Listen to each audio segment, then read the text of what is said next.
इसलिए कहते हैं कि अगर बेहतर भारतीय बनना है और फिर से विश्व गुरु भारत को बनाना है और भारत के लोग दुनिया के दूसरे लोगों को विश्व गुरु बनकर मार्गदर्शन करें, तो एक हाथ में गीता और दूसरे हाथ में संविधान होना चाहिए।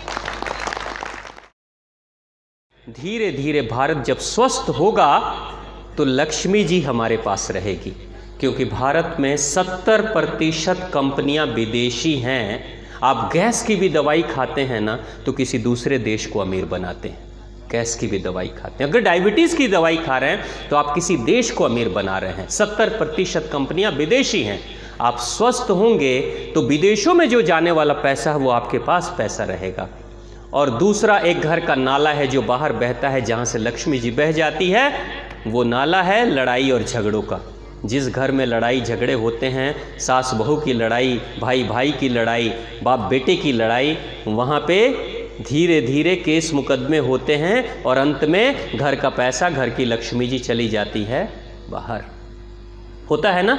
तो जिसका मन शांत, जिसका तन स्वस्थ, मन शांत, उसके घर में लड़ाई नहीं होगी, उसके मन में लड़ाई नहीं होगी, क्योंकि लड़ाई तो अंदर होती है, प्रकट बाहर होती है।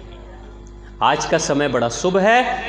आज गणतंत्र दिवस भी है और माँ सरस्वती की उपासना भी है। गणतंत्र यानी समाज का नियम, समाज में कैसे रहना है, बेहतर गण कैसे बनना है, बेहतर नागरिक कैसे बनना है। इंग्लिश में इसे रिपब्लिक कहते हैं। रिपब्लिक का अर्थ होता है एक बार पुनः आपको पब्लिक बनाया गया, यानी गुलाम पब्लिक नहीं होता, गुलाम पब्लिक नहीं होता। गुलाम सिर्फ गुलाम होता है, उसकी स्वयं की कोई निजी जिंदगी, चॉइस और चाहत नहीं होती है, आज़ादी उसके पास नहीं होती, इसलिए वो पब्लिक नहीं होता।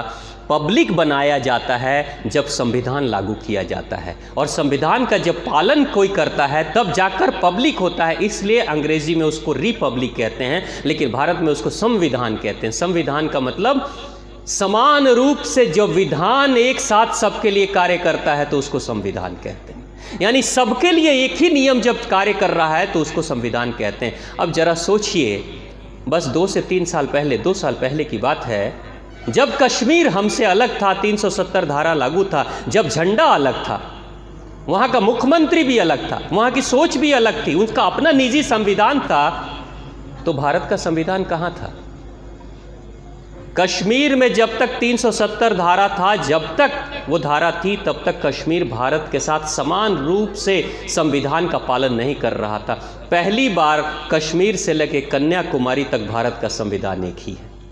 इसलिए जो कुछ भी मोदी जी ने किया, कश्मीर के 370 धारा को हटाया, उसके लिए हम सभी उनको बहुत बहुत धन्यवाद करते हैं कि उनके कारण से आज कश्मीर से कन्याकुमारी एक ही भारत के संविधान को मान रहा है। तो ये समाज का नियम संविधान है, लेकिन सवाल ये है कि अच्छे लोग कैसे बनेंगे। अच्छा इंसान वही बनता है जो अंदर से अच्छा होता है। अंदर से अच्छा वही बनता है जो माँ सरस्वती के ज्ञान को धारण करता है। यानी आध्यात्मिक उन्नति जब इंसान की होती है, जिस दिन मुझे पता चलने लगेगा कि मेरी बुराई क्या है, मेरी अच्छाई क्या है, मैं कहाँ गलती कर रहा हूँ, जिस दिन मैं अपने आप को आईने में ही देखने लगूंगा, अपने व्यक्तित्व को अपने ही आईने में देखने लगूंगा, जिस दिन ये क्षमता मेरे अंदर जागृत हो जाएगी, उस दिन माँ सरस्वती मेरे अंदर से ही ज्ञान की ज्योति के रूप में प्रकट हो जाएगी। यानी गणतंत्र दिवस के ही अवसर पे मां सरस्वती की उपासना, गुणों की देवी प्रकट होगी तो मां लक्ष्मी धन के रूप में चली आएगी। लेकिन सरस बनाने वाला जो ज्ञान प्रकट होगा, वो ज्ञान तो तब प्रकट होता है जब इंसान गहरे ध्यान में जाता है और आत्मनिरीक्षण करता है, तब मां सरस्वती प्रकट होती है। और मां सरस्वती, आज का अर्थ क्या है? इस गणतंत्र दिवस का आज का खास अर्थ है 26 जनवरी का, यानी अध्यात्म और समाज का विज्ञान का समागम हो रहा है आज के दिन। आध्यात्मिक है मां सरस्वती और सांसारिक है और सामाजिक है गणतंत्र दिवस।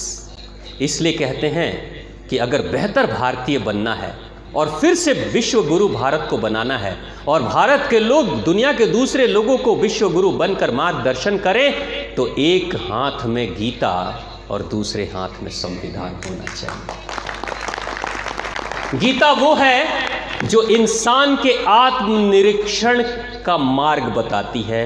गीता वो है जो अंदर से श्री कृष्ण को सारथी बना देती है और तन और मन अर्जुन बनकर बेहतर कल्याणकारी इंसान बन जाता है। गीता वो है जो इंसान को अंदर से बदल देती है। गीता वो है जो बाहर से नहीं अंदर से ब्रेक लगाती है। तेज रफ्तार से गाड़ी अगर कोई भाग रही है, उस गाड़ी को रोकने के दो ही नियम हैं। एक नियम है बाहर से उसे रोको, बाहर से उसे रोको तेज रफ्तार वाली गाड़ी को, और दूसरा नियम है अंदर से उसको रोको।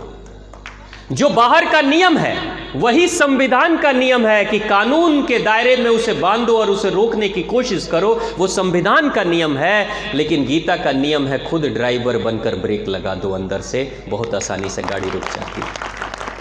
बाहर से अगर हम तेज रफ्तार की गाड़ी को रोकने की कोशिश करेंगे, ठोकर लग सकती, जो रोकने की कोशिश करेगा वो भी घायल हो सकता है, वो भी जख्मी हो सकता है। लेकिन एक ड्राइवर जो अंदर बैठा हुआ है, बस अपने पैरों के पैडल को थोड़ा सा दबाता है, 100 की स्पीड में भी भागती हुई गाड़ी बहुत आसानी से रुक जाती है। भगवत गीता यही कहती है, अंदर का ब्रेक लगाओ, अंदर की चेतना जगाओ, अंदर से अपने आप को पहचानो, तुम कौन हो, तुम क्या हो। जैसे बुद्ध ने कहा कि जो इंसान खुद को पहचान लेता है वो सारी दुनिया को पहचान लेता है, क्योंकि मेरा सॉफ्टवेयर और आपका सॉफ्टवेयर तो एक ही है ना। लीवर मेरे जैसे काम कर रही है, उस वैसी लीवर तो आपकी भी काम करती है ना। जैसी किडनी मेरी काम कर रही है, गुरुजी की किडनी भी वैसी काम करती है। मेरी आंखें जैसे देखती है, आपकी भी आंखें वैसे ही देखती है। मेरा दिल जैसे धड़कता है, वैसे ही दिल आपका भी धड़कता है। अगर मैं अपने दिल को समझ लूँगा, दिल में उठने वाली भावनाओं को समझ लूँगा, अपने लीवर के फंक्शन को, किडनी के फंक्शन को, पेट को बेहतर कर लूँगा, तो निश्चित तौर से